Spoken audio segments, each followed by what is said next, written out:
Hola, mi nombre es Mario. Te voy a contar una experiencia que viví cuando era pequeño.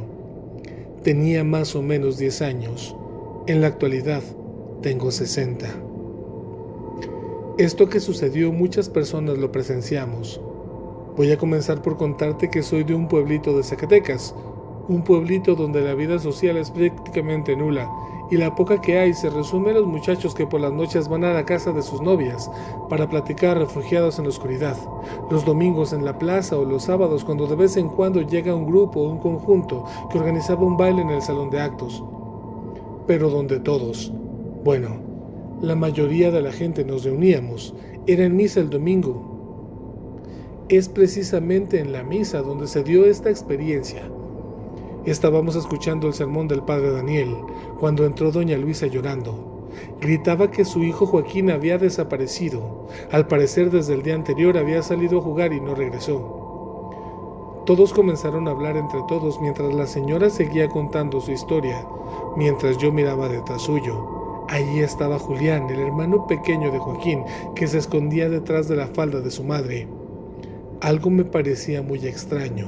Joaquín era mi amigo y no había salido a jugar el día anterior. El padre llamó la atención de todos.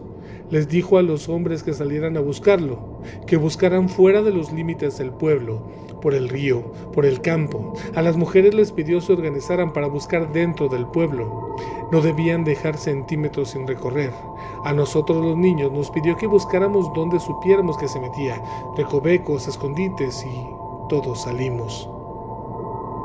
Las horas pasaron y nada de Joaquín. Hombres y mujeres volvieron a la iglesia. Todos nos reunimos allí, pero nadie dijo nada. Nadie dio con Joaquín. Entonces las teorías empezaron a fluir. Que si algún extraño en el pueblo se lo llevó, que si de repente un coche negro se paró en las orillas del pueblo y se lo llevó. La oscuridad reinaba. No había posibilidad de seguir la búsqueda. A la mañana siguiente, apenas los primeros rayos del sol se asomaran, saldríamos todos a seguir la búsqueda. Ya la policía del pueblo vecino se uniría y abarcarían hasta los más lejanos lugares del pueblo. Rogábamos porque si andaba solo no siguiera avanzando, o si alguien lo llevaba no le hiciera daño y se arrepintiera para que lo regresara. Llegó la mañana y con el sol todo el pueblo se volcó a buscar al pequeño desaparecido. Los hombres al campo y las mujeres con niños pequeños a la iglesia. Los líderes habían pensado durante la noche que habría que evitar a toda costa que algún otro niño desapareciera y ningún lugar era más seguro para ellos que la iglesia. Apenas entramos nos dimos cuenta, el padre estaba orando. Pero cuando levantó la cara para saludarnos, pudimos ver los ojos rojos como si hubiera llorado mucho y con grandes ojeras. Mi madre me dijo que de verdad era un hombre de Dios, pues en su sufrimiento había pasado la noche en vela orando para que mi amigo apareciera. A mí me dio mucho gusto pensarlo así. Después de todo, si Dios lo estaba cuidando, Joaquín no tardaría en aparecer. Pasaron las horas. De vez en cuando algunos de los muchachos que acompañaban a los hombres mayores volvían a la iglesia a informar, pero nadie nunca dio rastro alguno de Joaquín.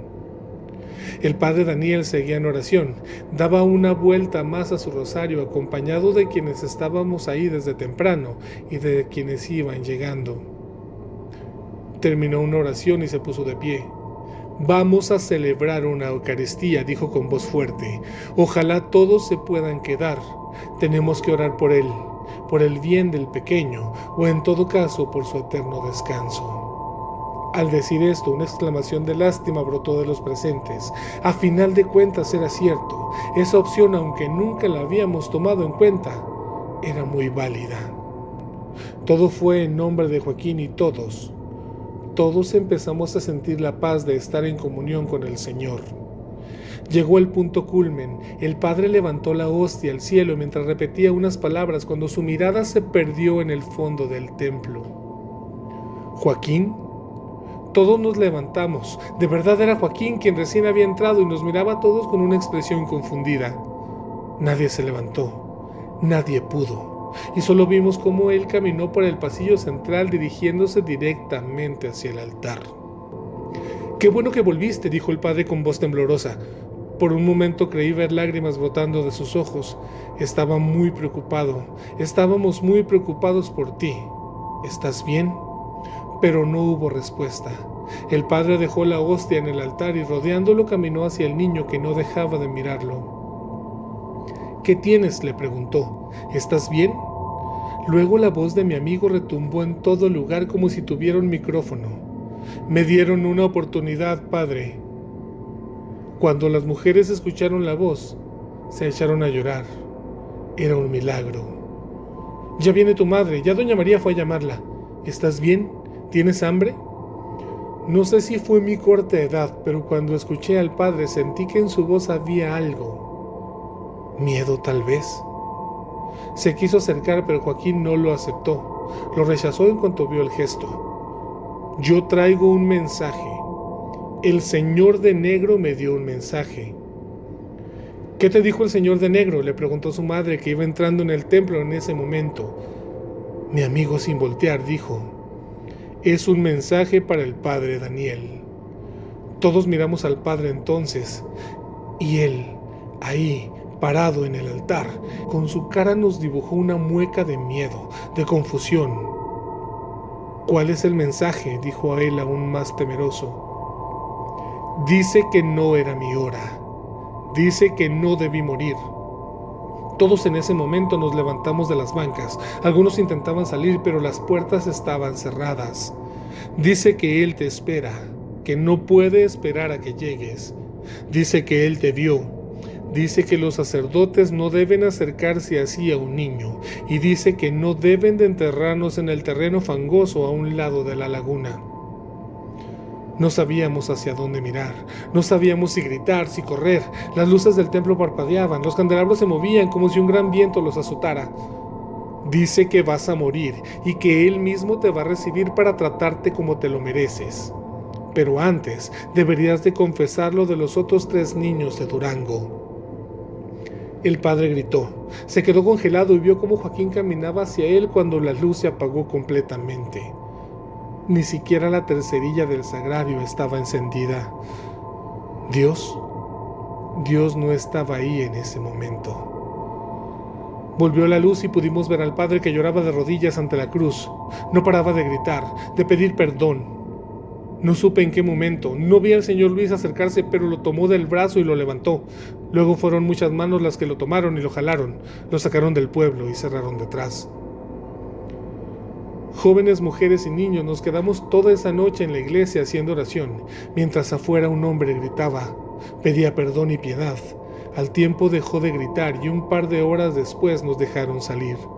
La policía había llegado e investigaba.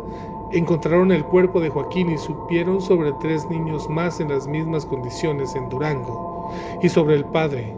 Al parecer trató de huir luego de confesar sus crímenes y cayó por un barranco con todos los huesos rotos y heridas muy graves. Ahora vivo en otra ciudad, muy lejos del pueblo de mi niñez. No me queda nada a qué volver allá, ni siquiera las ganas. Ahí pasaron cosas extrañas. Dentro de un templo Dios se hizo a un lado para que el diablo hiciera justicia. Dios tenga en su santa gloria a mi amigo Joaquín y que el padre Daniel sufra el tormento eterno por sus actos. Sobre los hombres, bueno, a veces uno tiene que hacer lo que tiene que hacer. Saludos y espero me incluyas en uno de tus videos.